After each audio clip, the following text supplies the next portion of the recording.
انتہا نبی علیہ الصلوۃ والسلام سیدہ سے فرماتے. حضور علیہ الصلوۃ والسلام کے آزاد کردہ غلام حضرت ثوبان کہتے ہیں جب آقا کریم صلی اللہ تعالیٰ علیہ وسلم سفر کا ارادہ کرتے تو اپنے اہل و عیال سے فرماتے.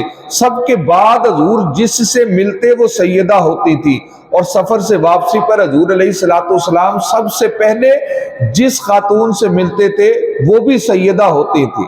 حضرت سیدہ کائنات بی بی زہرا سلام اللہ علیہا روئے زمین پر حضور علیہ الصلوۃ والسلام کی محبتوں کا مرکز ہوا کرتی تھی. حضرت بریدہ رضی اللہ تعالیٰ عنہ سے روایت ہے کہ آقا کریم صلی اللہ تعالیٰ علیہ وسلم کو عورتوں میں سب سے زیادہ محبت حضرت سیدہ سے تھی، اور مردوں میں سب سے زیادہ محبت حضرت علی المرتضیٰ شیر خدا رضی اللہ تعالیٰ عنہ سے تھی. بزرگوں اور دوستو، آج ہمیں غور کرنا چاہیے کہ وہ بیٹی جس کی عادات سب سے زیادہ نبی سے ملتی ہو، جس کی شباہت سب سے زیادہ نبی سے ملتی ہو، جس کا بولنا نبی والا، جس کا بیٹھنا نبی والا، جس کا سننا نبی والا، جس کی ہر ادا نبی والی، حضرت ام المومنین صدیقہ کائنات حضرت اماں عائشہ صدیقہ طیبہ طاہرہ رضی اللہ تعالیٰ عنہ فرماتی ہیں میں نے آقا کریم صلی اللہ تعالیٰ علیہ وسلم کی صاحبزادی حضرت سیدہ خاتون جنت بی بی فاطمہ زہرا سلام اللہ علیہا سے بڑھ کر کسی کو عادت و اطوار میں، سیرت و کردار میں، نشست و برخاست میں آپ صلی اللہ تعالیٰ علیہ وسلم سے مشابہت رکھنے والا نہیں پایا. ام المومنین کہتی ہے میں نے انداز گفتگو میں کبھی سیدہ فاطمہ سے بڑھ کر حضور کی شباہت کسی میں نہیں دیکھی.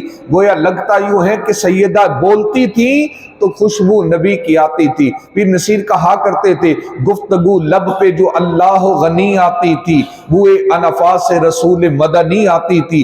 سیدہ کی رضا ہی مصطفیٰ کی رضا تھی. نبی علیہ الصلوۃ والسلام نے فرمایا فاطمہ میری شاخ ثمر بہار ہے، جس چیز سے اسے خوشی ہوتی ہے اس چیز سے مجھے خوشی ہوتی ہے، جس چیز سے اسے تکلیف پہنچتی ہے اس چیز سے مجھے تکلیف پہنچتی ہے. آج لوگ سیدہ خاتون جنت کے بارے میں جس طرح کے الفاظ کا استعمال کریں، سوچنا چاہیے کہ سیدہ وہ خاتون ہے اگر سیدہ ناراض ہو گئی تو نبی پاک ناراض ہو جائیں گے، اور اگر نبی پاک ناراض ہو جائے تو پھر جنت ٹھکانہ نہ رہے گی.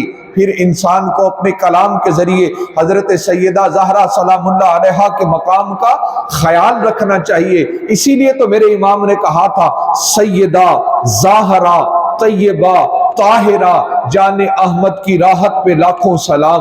حضور علیہ الصلوۃ والسلام کی یہ بیٹی نبی علیہ الصلوۃ والسلام نے سیدہ کو جو مقام دیا، جو بیان فرمایا، آقا علیہ الصلوۃ والسلام فرمایا کرتے تھے، نبی علیہ الصلوۃ والسلام نے فرمایا سیدہ سے بے شک اللہ تعالیٰ تیری ناراضگی پر ناراض اور تیری رضا پر اللہ تعالیٰ راضی رہے گا.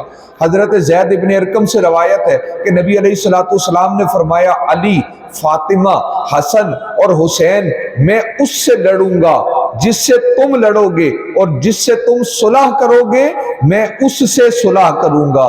بزرگوں اور دوستو، حضرت سیدہ سلام اللہ حضرت ابو سعید خدری کہتے ہیں رسول اللہ نے فرمایا جس نے ہم اہل بیت سے بغض رکھا وہ منافق ہے. گویا منافق کی سب سے بڑی نشانی نبی علیہ السلام نے جو بیان فرما دی، فرمایا جس نے میری اہل بیت سے بغض رکھا وہ منافق ہے. اور منافق کے بارے میں قرآن یہی کہتا ہے ان المنافقین فی الدرک اسفل من النار، منافق جہنم کے سب سے نچلے گڑھے میں ہوگا. گنہگار اوپر ہوگا لیکن منافق جہنم میں سب سے نچلے گڑھے میں ہوگا. نبی علیہ الصلوۃ والسلام نے حضرت سیدہ فاطمہ زہرا سلام اللہ علیہا کے بارے میں ایک اور حدیث میں ارشاد فرمایا الفاطمہ بدعۃ منی، فاطمہ میرے جگر کا ٹکڑا ہے. اور اسی کو بنیاد بنا کر حضرت قطب المحققین شاہ عبدالحق محدث دہلوی علیہ رحمہ فرماتے ہیں کہ حضرت سیدہ کو جو حضور نے یہ ٹائٹل دیا کہ فاطمہ مجھ محمد کے جگر کا ٹکڑا ہے، فرمایا کائنات میں عورتیں افضل ہیں، حضرت حوا افضل، حضرت مریم افضل، حضرت آسیہ افضل، حضرت بی بی خدیجۃ الکبریٰ افضل، لیکن جب بات حضرت سیدہ کی آئے گی تو حضرت سیدہ خاتون جنت اپنی والدہ بی بی خدیجۃ الکبریٰ سے بھی افضل ہیں، کیونکہ جگر کا ٹکڑا ہونے کا ٹائٹل حضور نے کسی اور کو نہیں دیا۔ اللہ رب العزت کی بارگاہ میں دعا ہے مالک کائنات ہمیں مقام سیدہ کو سمجھنے کی توفیق عطا فرمائے۔ وآخر دعوانا الحمدللہ رب العالمین۔